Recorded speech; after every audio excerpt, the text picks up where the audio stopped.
Hola, hola mis queridos estudiosos de la anatomía, ¿cómo están? Sean bienvenidos a otro nuevo video anatómico de este canal, Anatomía Fácil por Juan José Sánchez. Hoy les traigo la segunda y última entrega del 10º par craneal, es decir, seguiremos hablando entonces del nervio vago. Ya en la primera entrega le hablamos del extenso recorrido de este nervio, en un video que fue algo largo, hablamos de su origen real, su origen aparente, y bueno, ahora vamos a hablar cuáles son sus ramas y cuál es su distribución. Por supuesto, tenemos que saber de manera general cuál es el recorrido del nervio vago para que puedas entender cómo él a lo largo de su recorrido va dejando ramas. Deja algunas ramas en el cuello, hay unas ramas que son, y de hecho se vuelven al cráneo, que se consideran craneales, da ramas en el tórax y finalmente da ramas en el abdomen. Entonces, bueno, comenzamos rápidamente hablando de la distribución. Vean ustedes este esquema del néter, muy bueno. Aquí vemos el nervio vago. No me interesa que recordemos los núcleos, ya eso lo conocemos. El nervio vago básicamente en azul muestra lo sensitivo y en rojo muestra lo motor y lo punteadito es lo parasimpático, de hecho. Entonces, vamos a comenzar hablando de los ramos colaterales que da el nervio vago antes, digamos, de inclusive emerger por el agujero rasgado posterior. Entonces vamos a ver que de la parte lateral del ganglio superior se origina un nervio meningio, llamado también un ramo meningio. Sale específicamente, vean, de la parte más lateral del ganglio superior. Esa rama o ese ramo meningio se devuelve por el mismo agujero yugular o agujero rasgado posterior para inervar la dura madre que está en esa región de la fosa craneal posterior. Sí, es la dura madre que está alrededor del seno sigmoideo, es lo que especifica la literatura. Luego tenemos un ramo auricular importante porque este ramo auricular recibe un comunicante del glosofaringio. Entonces al final les voy a hablar de los comunicantes del vago. Van a ver que el nervio vago tiene múltiples, como es tan largo, se comunica con muchos pares craneales y uno de ellos es el glosofaringio justamente a través de esta rama auricular. Entonces este ramo auricular sale también del ganglio superior. Vean que es sensitivo, al igual que el ramo meningio, porque tienen el color azul. Entonces él pasa por el conductillo mastoideo y del conductillo mastoideo sale, digamos, al nivel exocraneal por fuera del cráneo a través de la fisura tímpano-mastoidea. Y sale justamente para inervar, vean ustedes aquí, la piel que está posterior en la región posterior de la oreja y la piel posterior del conducto auditivo externo. Entonces la piel de la región posterior de la oreja y la piel de la parte posterior del conducto auditivo externo. Esas serían las dos ramas colaterales antes del vago emerger por el agujero rasgado posterior. Si vemos esta imagen de los nervios que inervan cavidad craneal y cuello, medio se puede notar aquí, les señalo, medio podemos notar ese ramo auricular cuando viene saliendo para inervar sensitivamente a el pabellón auricular, conocido como oreja.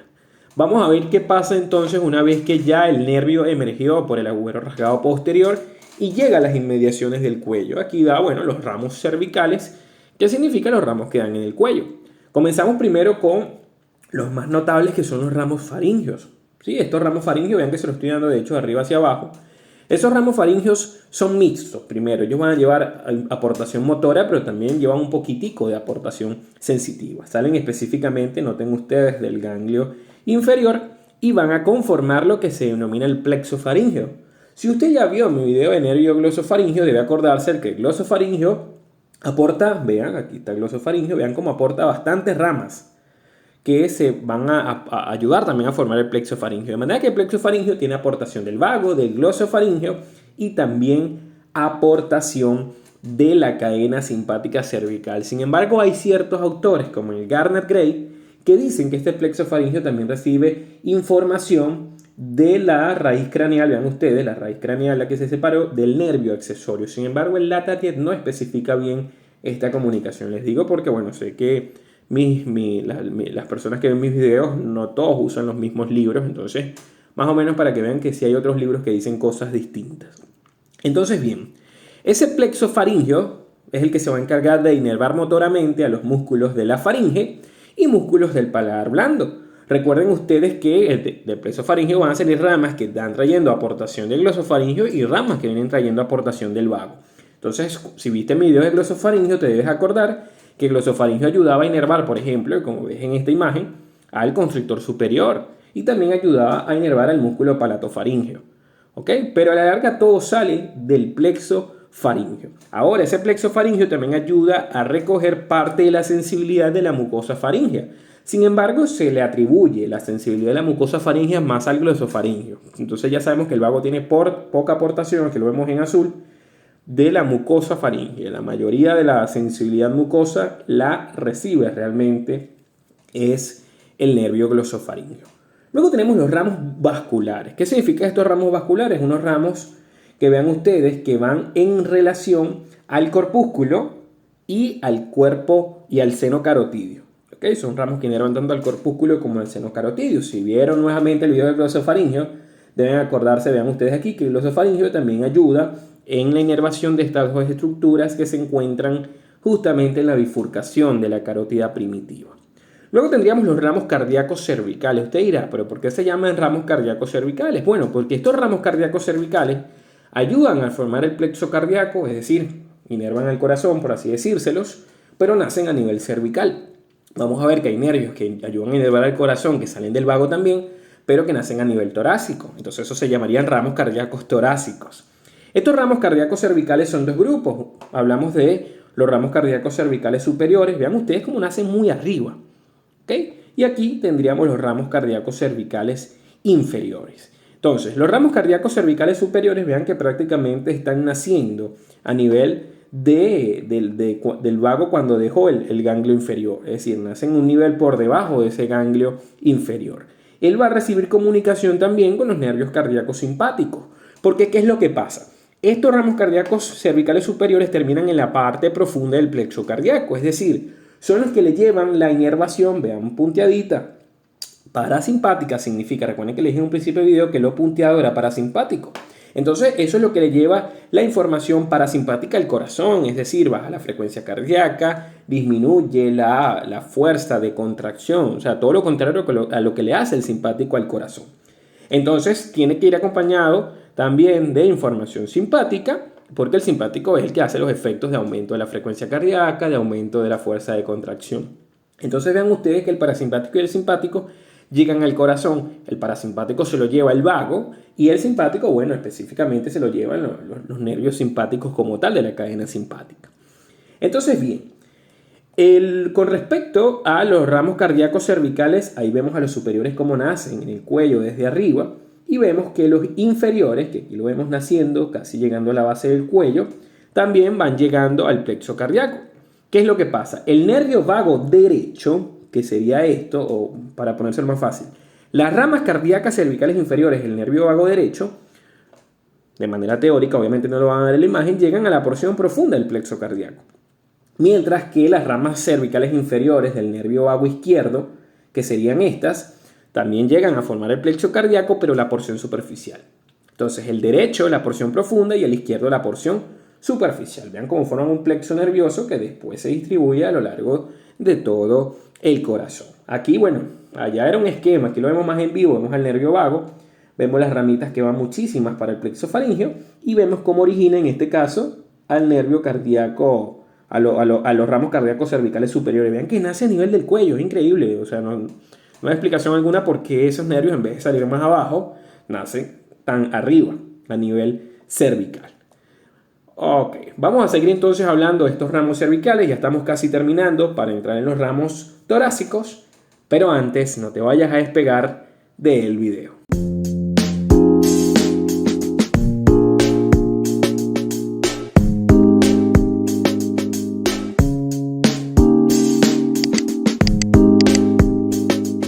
Es importantísimo que te suscribas al canal. Si llegaste hasta aquí, dale clic donde dice suscribirse y bueno, queda suscrito a los casi 290 videos anatómicos. Si hay alguno que no consigues en el canal, me lo escribes en los comentarios que siempre los tomo en cuenta. Ya casi estamos terminando con el contenido de anatomía, sin embargo siempre me escriben uno que yo no se me había ocurrido y digo, vamos a hacer un video de esto.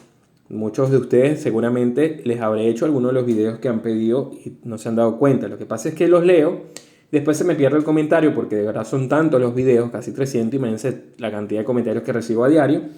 Entonces a veces después se me olvida de decirle, mira, fulanito me dijo que hiciera tal video. Entonces no los menciono porque de verdad se me complica aún más.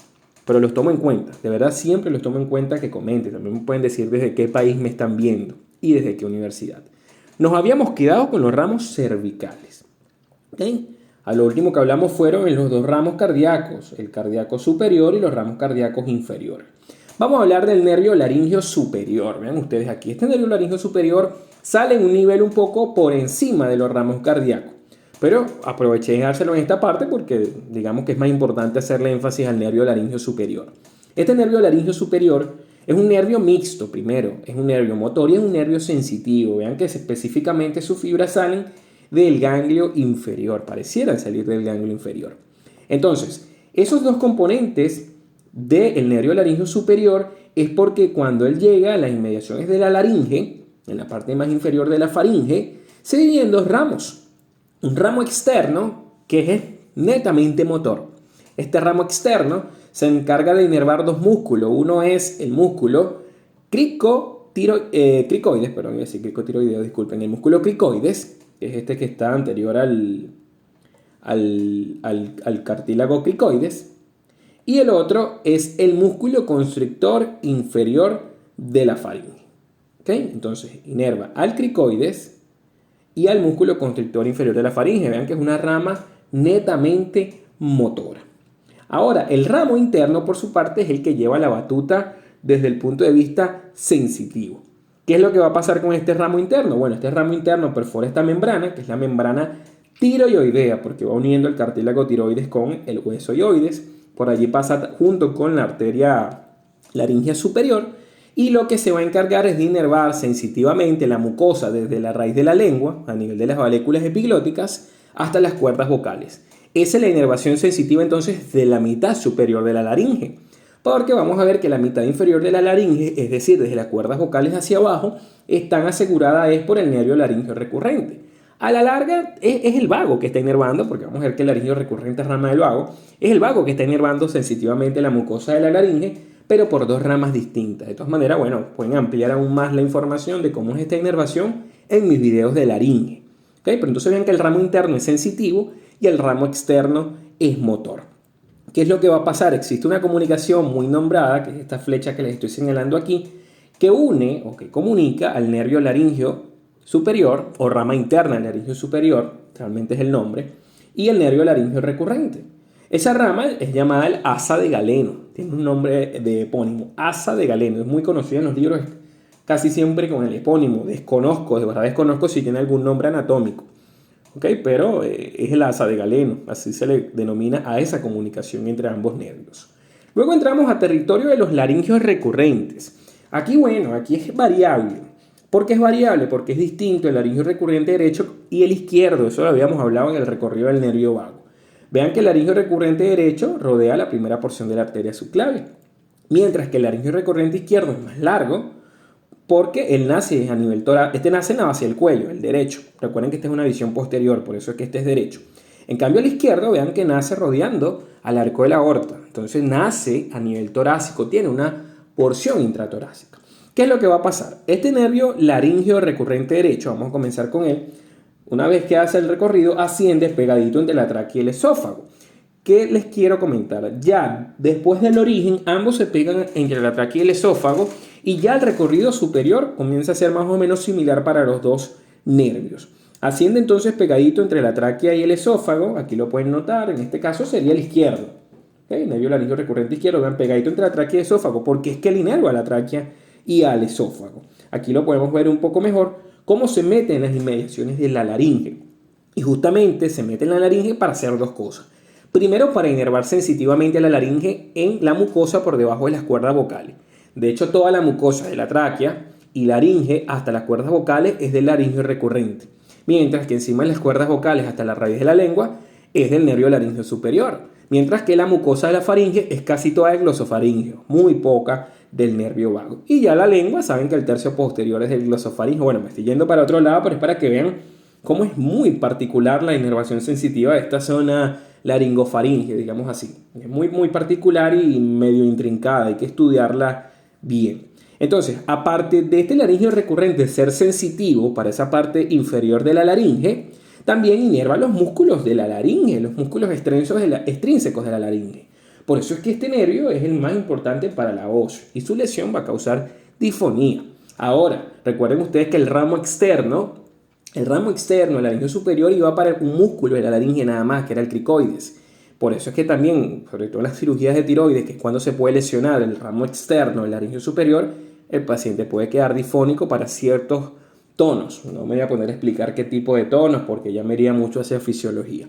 Pero entonces vean que los músculos de la laringe están asegurados por dos nervios distintos. Estos ramos faringeos, bueno, van para del laringio recurrente, van para la tráquea, van para el esófago, que se los comenté, y para la faringe, porque él también ayuda a la inervación del constrictor inferior de la faringe.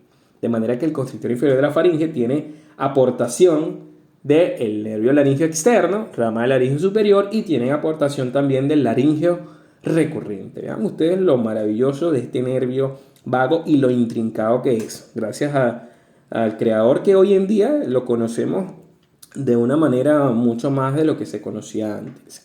Ya los ramos torácicos, bueno, van a ver que realmente forma el plexo esofágico que comunica los nervios vagos derecho e izquierdo. Este plexo esofágico nace arriba, antes de la bifurcación de la tráquea, pero bueno, aquí es cuando lo hacemos visible en esta imagen, pero viene desde arriba, es lo que les quiero decir. Entonces, además de este plexo esofágico tener aportación de ambos nervios vagos, tiene aportación del nervio laringio recurrente izquierdo, ¿se acuerdan? El nervio laringio recurrente izquierdo le ayuda a formar el plexo exofágico. Luego tenemos los ramos cardíacos torácicos que nada, ayudan a formar el plexo cardíaco, pero tienen este nombre para diferenciarlo de los dos nervios, digamos, grupos nerviosos, el cervical superior y cervical inferior. Estos ramos cardíacos torácicos a veces lo dividen en dos grupos, en medios e inferiores. El hecho es que, bueno, sin duda alguna ellos proceden de ambos nervios vagos y proceden también de los nervios laringios recurrentes. Ayudan a formar entonces el plexo cardíaco. Vean que es un plexo intrincado porque tiene aportación de muchas raíces nerviosas. De hecho, al inclusive ver la imagen, vemos lo complicada que es esta zona entre el plexo cardíaco y el plexo pulmonar. Luego tenemos los ramos bronquiales. Estos ramos bronquiales van anterior y posterior a la bifurcación de la tráquea en los bronquios principales, y estos ramos bronquiales lo que van a ir es hacia el hilio pulmonar. Ellos van a conformar una estructura llamada plexo pulmonar, que digamos es el plexo autónomo que inerva el pulmón, e inervan específicamente la sensibilidad de la pleura visceral, así como también los vasos sanguíneos y los bronquios que están en relación al pedículo pulmonar. Finalmente, los ramos terminales del nervio vago son ramos intraabdominales. Recuerden ustedes que nos habíamos quedado en el plexo esofágico, que lo formaba el vago derecho y el izquierdo. De ese plexo esofágico, o mejor dicho, cuando termina el plexo esofágico, lo que salen son dos troncos vagales. Un tronco vagal anterior, que la mayoría de las veces procede del nervio vago derecho, y un tronco vagal posterior, que no se ve en esa imagen, que procedería del vago izquierdo. El tronco vagal anterior, una vez que perfora el diafragma por el hiato esofágico, lo primero que hace es emitir ramos gástricos anteriores para la parte anterior del estómago. Luego forma un nervio a lo largo de la curvatura menor del estómago. Es denominado entonces el nervio anterior de la curvatura menor. Y luego va a formar un ramo que va a ir hacia el hígado, denominado ramos, son varios, ramos hepáticos. Vean ustedes aquí, nervio vago. Vean cómo da las ramas gástricas anteriores, vean cómo origina luego al nervio anterior de la curvatura menor, y vean cómo aquí origina un ramo hepáticos. Aparte del ramo hepático, hay un ramo que se desprende. Vean ustedes, el ramo hepático va buscando a la tríada portal, pero vean que hay un ramo que sigue buscando la región del píloro del estómago. Es denominado el ramo pilórico. Recuerden ustedes que el vago va a formar también finalmente unos plexos que van a ayudar a inervar estructuras también como el duodeno, el intestino delgado, parte del intestino grueso, así como también ayuda a formar ramas que van a llegar al vaso, al páncreas. O sea, toda la inervación parasimpática de esta mitad superior del abdomen, algunos autores para hacerlo más fácil te dicen de la mitad del ombligo hacia arriba, es asegurada por el vago, mientras que el parasimpático del ombligo para abajo es asegurado es por la raíz parasimpática a nivel coxígeo. ¿Sabes? Bueno, generalidades del sistema nervioso parasimpático. Es que es muy largo este tema. Tiene muchos lugares por donde desviarse. Entonces a veces es difícil entrarle a los estudiantes si no tienen un claro panorama. Entonces, con respecto al tronco vagal posterior, él ya no es intraabdominal, sino que él tiene un recorrido más bien retroperitoneal. Este tronco vagal posterior, veanlo ustedes allí, igualmente es más grueso de los dos. El tronco vagal anterior es un poco más delgado, no es tan grueso. Este tronco vagal posterior emite ramos gástricos, vean, hacia la pared posterior del estómago, serían ramos gástricos posteriores. Luego origina el nervio posterior de la curvatura menor, así como el anterior formaba el nervio anterior, vean que él forma a lo largo de la curvatura menor también un nervio, pero en la parte de atrás. Igualmente, origina muchos ramos que alimentan al plexo celíaco. A pesar del plexo celíaco ser predominantemente simpático, recibe aportación parasimpática porque gracias a los nervios que después van a salir del plexo celíaco o plexo solar, que tengo un video maravilloso de esto en el canal, por cierto, después que reciba su aportación parasimpática, gracias a las ramas que salen de él es que va a distribuirse el parasimpático para otros lugares. Vamos a ver también, lo que pasa es que aquí no se ve bien, vean al tronco vagal posterior, cómo alimenta el plexo celíaco, y después van a salir ramas hacia los plexos renales, de manera que la aportación parasimpática de los riñones también es del nervio vago. Entonces vean que el nervio vago realmente hace desastre en ese abdomen porque ahí es cuando comienza su gran distribución. Finalmente sabemos que los ramos comunicantes del vago son, primero entre ellos, vieron a través del plexo esofágico cómo se unían bastante. Yo les había dicho en un principio que se unía a muchos pares craneales. El nervio facial recibe un comunicante del vago. El glosofaríngeo, a través del ramo auricular del vago, recibe comunicantes. Igualmente, el nervio accesorio da un ramo que se une al vago, que es la raíz craneal. Y el nervio hipogloso también tiene comunicación con el nervio vago. Entonces vean que es un nervio que comunica o se comunica con muchos pares craneales. Igualmente, la cadena simpática cervical a veces se une al vago en ciertas ramas para poder distribuirse con él, porque las vísceras necesitan la doble información, necesitan parasimpática y necesitan simpática. Entonces el vago le asegura la parasimpática y la cadena simpática le asegura el simpático. A veces se unen para llegar los dos a una estructura, pero se unen pero no se revuelven, como quien dice. Cada uno lleva su aportación por separado. Esto fue entonces toda la segunda entrega del nervio vago. Espero lo hayas entendido. Lo traté de resumir, es muy largo. Dale like al video si te gustó y puedes buscarme en Instagram en @JuanPisoSánchez1315.